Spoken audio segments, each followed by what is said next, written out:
ടെ ബന്ധത്തെപ്പറ്റി ഓർക്കുന്നതാണ് നല്ലത്. അതുകൊണ്ട് അറിയാത്തവർക്ക് അറിയാനിടയാവട്ടെ എന്നുള്ളതുകൊണ്ട് ഞാനൊന്നുകൂടി അത് ആവർത്തിക്കുകയാണ്. പക്ഷെ ഞങ്ങളുടെ മനസ്സിലും ഞങ്ങളുടെ ഓർമ്മയിലും എന്നും നിലനിൽക്കുന്ന ഒരു കുടുംബ ബന്ധമാണ്. വളരെ വർഷങ്ങൾക്ക് മുൻപ്, ഞങ്ങളൊക്കെ ജനിക്കുന്നതിന് മുൻപുള്ള ബന്ധമാണ് അച്ഛനും രാധാകൃഷ്ണൻ്റെ അച്ഛനുമായിട്ടുള്ളത്. ആ ബന്ധം അദ്ദേഹം മരിക്കുന്നതും എൻ്റെ അച്ഛൻ മരിക്കുന്നത് വരെ അവർ രണ്ടുപേരും സൂക്ഷിച്ചിട്ടുണ്ടായിരുന്നു. അതിനുശേഷം ആ ബന്ധത്തിൻ്റെ പുറത്താണ് അവർ തമ്മിലുള്ള എത്രത്തോളം യോജിപ്പിൻ്റെ അല്ലെങ്കിൽ ആ ബന്ധത്തിൻ്റെ വെളിച്ചത്തിലായിരിക്കണം മക്കൾ രണ്ടുപേരും അതേ സമയത്ത് തന്നെ ജനിക്കുകയും അവരോടൊപ്പം അവർക്ക് സന്തോഷമുണ്ടാക്കുന്ന രീതിയിലുള്ള ഒരു വളർച്ചയും ഞങ്ങൾക്കുണ്ടായത്. ഇതിൽ കൂടുതൽ ഇനി ഞാൻ പറയേണ്ട ആവശ്യമില്ലെന്നുള്ളത് നിങ്ങൾക്കറിയാം. ഞാനും രാധാകൃഷ്ണനുമായിട്ട് ഉള്ള ബന്ധം എനിക്ക് എപ്പോഴും ഓർക്കുന്നത്, എന്നെ കണ്ടാൽ ഉടനെ പറയുന്നത് നിന്നേക്കാൾ സുന്ദരനാണ് ഞാൻ പറയാം. അത് ഞാൻ എപ്പോഴും പറയാറുള്ള കാര്യമാണല്ലോ, നീ എന്നേക്കാൾ സുന്ദരനാണ്.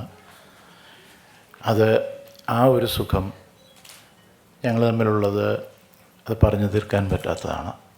പിന്നെ സംഗീതത്തെപ്പറ്റി എനിക്ക് ദുഃഖമുണ്ട്. കാരണം എന്തെന്ന് വെച്ചാൽ ഒരു വളരെ സംഗീതത്തിൽ ജന്മവാസനയെന്ന് വെച്ചാൽ ജനിക്കുമ്പോൾ തന്നെ ഇത് കിട്ടണം, അല്ലാതെ ഇത് ഉണ്ടാക്കുന്ന സാധനമല്ല. അദ്ദേഹത്തിന് എത്രത്തോളം അത് ഉണ്ടായിരുന്നു എന്നുള്ളത് അറിവുള്ളവർക്കേ അറിയാനൊക്കുള്ളൂ, അതിനോട് ബന്ധപ്പെട്ടവർക്കും. ഇതെല്ലാം ദൈവനിശ്ചയമാണ്. ആ ദൈവനിശ്ചയത്തിന് ഉപരിയായിട്ട് നമുക്കൊന്നും ചിന്തിക്കാൻ പറ്റില്ല. എന്നാലും ചെയ്തിട്ടുള്ള പാട്ടുകളും എന്നെക്കൊണ്ട് പാടിച്ചിട്ടുള്ളത് കൊണ്ട് മാത്രം പറയല്ല, അത് വിശ്വാസത്തോടു കൂടി, അത് വളരെ സ്നേഹത്തോടു കൂടി ഞങ്ങൾ തമാശകളും അതോടൊപ്പം തന്നെ വളരെ വഴക്കുകളും അതും ബഹളമൊക്കെ ഉണ്ടായിട്ടുണ്ട്. വഴക്കുകളെന്ന് പറഞ്ഞാൽ ആ അർത്ഥത്തിലല്ല, അവിടെ കാണുമ്പോഴുള്ള ചില ഞങ്ങളുടെ വികൃതിത്തരങ്ങൾ അതിപ്പോൾ ഇവിടെ പറയാനും അതിനോടുകൂടി ഇന്ന് കാണാനുള്ള ഒരു ഭാഗം ഇല്ലാത്തതുകൊണ്ട് ഞാനത് ഓർക്കുക മാത്രമാണ്. ഇന്നത്തെ ഫംഗ്ഷൻ വളരെ നമുക്ക് ഹൃദയത്തെ സ്പർശിക്കുന്ന തരത്തിലുള്ള ഒരു ഫംഗ്ഷനാണ്. പ്രത്യേകിച്ച് എൻ്റെ സഹോദരി, കൂടുതൽ പറഞ്ഞു കഴിഞ്ഞാൽ എനിക്കും വിഷമമുണ്ടാകും, അവർക്കും ഉണ്ടാകും. അതിനുകൊണ്ട് ഞാൻ അധികം എൻ്റെ അകത്തുള്ള കാര്യങ്ങൾ പുറത്തേക്ക് ഞാൻ പറയുന്നില്ല.